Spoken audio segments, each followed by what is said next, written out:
गुरुर्ब्रह्मा गुरुर्विष्णु गुरुर्देवो महेश्वरा गुरु साक्षात् परब्रह्म तस्मै श्री गुरवे नमः।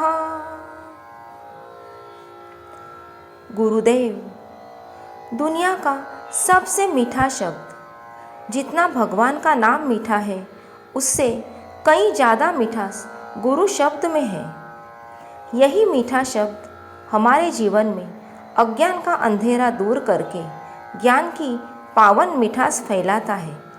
इसलिए कहते हैं गुरु बिना ज्ञान नहीं। गुरु शब्द का अर्थ ही है अज्ञान का अंधकार मिटाने वाला। गुरु मतलब कोई व्यक्ति नहीं, गुरु मतलब एक तत्व है। गुरु तत्व एक ऐसा परिपूर्ण व्यक्तिमत्व है जिससे पूरा भी ले लो तो भी वो पूरा ही रहता है। इसलिए कहते हैं ओ पूर्णमदः पूर्णमिदं पूर्णात् पूर्णमुदच्यते पूर्णस्य पूर्णमादाय पूर्णमेवावशिष्यते। शास्त्रों में कहा है कि गुरु का स्थान भगवान से भी ऊंचा है। भगवान जब धरती पे जन्म लेते हैं तो उन्हें भी गुरु की आवश्यकता होती है। जीवन की नौका गुरुदेव ही पार लगाते हैं। गुरुदेव एक ऐसी नाव है जो कहीं नहीं जाती लेकिन सबको पार कराती है। गुरु अगर शिष्य से संतुष्ट हो तो शिष्य के जीवन में सफलता, सुख, शांति और विवेक की कोई कमी नहीं रहती। शिष्य हर संकट से, हर आपत्ति से सही सलामत निकल आता है।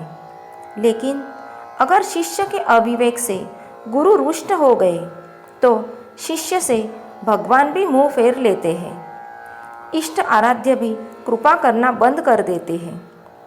इसलिए शिष्य को गुरु का आदर करते हुए उनमें अपनी निरंतर निष्ठा रखनी चाहिए। कितने पाप तो सिर्फ गुरु स्मरण से ही कटते हैं। प्रभु श्री राम और श्री कृष्ण ने भी तो अपने गुरुकुल में गुरु की हर प्रकार से सेवा की है। जो जीवन का समय गुरु कार्य में और गुरु सेवा में समर्पित होता है वही तो श्रेष्ठतम जीवन काल है, असली साधना है। गुरु कार्य में जुड़ जाना यही सच्ची गुरु दक्षिणा होती है। सच्चा गुरु शिष्य से कभी किसी चीज़ की अपेक्षा नहीं करते। उन्हें इतनी ही इच्छा होती है कि उनका शिष्य उनके ही सेवा पथ को स्वीकारे। हमने भारतवर्ष में गुरु शिष्य की महान जोड़ियाँ देखी है, जैसे श्री कृष्ण अर्जुन, श्री रामकृष्ण परमहंस और स्वामी विवेकानंद, श्री महाअवतार बाबा जी और लाहिरी महाशय, युक्तेश्वर महाराज और योगानंद जी। ऐसे बहुत से नाम हम ले सकते हैं। ये सारे शिष्य अपने गुरु के नक्शे कदम पे चले थे।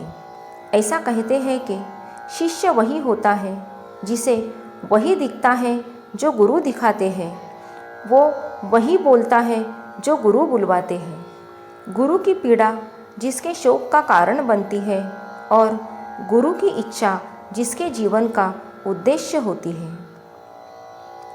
जैसे हर किसी को लगता है कि उन्हें उत्तम से उत्तम गुरु का लाभ हो, वैसे ही हर गुरु की यही इच्छा होती है कि उन्हें उत्तम शिष्य मिले। गुरु तो सबका जीवन संवारते हैं, सबको ज्ञान बांटते हैं, सबके ऊपर अपनी कृपा बरसाते हैं। वो कभी भेद नहीं करते। जो भेद करे वो गुरु ही नहीं।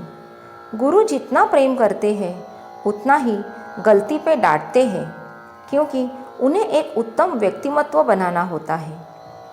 गुरु एक अलौकिक शक्ति है, एक अप्रतिम तेज है। भगवान विष्णु की मीठी मुस्कान है तो महादेव की तीसरी आँख भी है। माँ सरस्वती का ज्ञान भंडार है तो माँ काली का क्रोध भी है। ये सारे रूप देख के भी जो शिष्य अपने गुरु के समक्ष खड़ा रहता है उसी की नैया पार हो जाती है। गुरु के शब्दों का और कृति का अर्थ लगाना शिष्टता नहीं होती, वो हमारी सोच से परे होते हैं। इसलिए शिष्य का धर्म है कि वो गुरु पे विश्वास रखे और अपना जीवन गुरु के हाथ सौंप दे, क्योंकि गुरु के बिना हमारा आध्यात्मिक सफ़र कभी पूरा नहीं हो सकता। इसलिए संत कबीर कहते हैं, गुरु बिन कौन बतावे बाट, बड़ा बिकट यम घाट।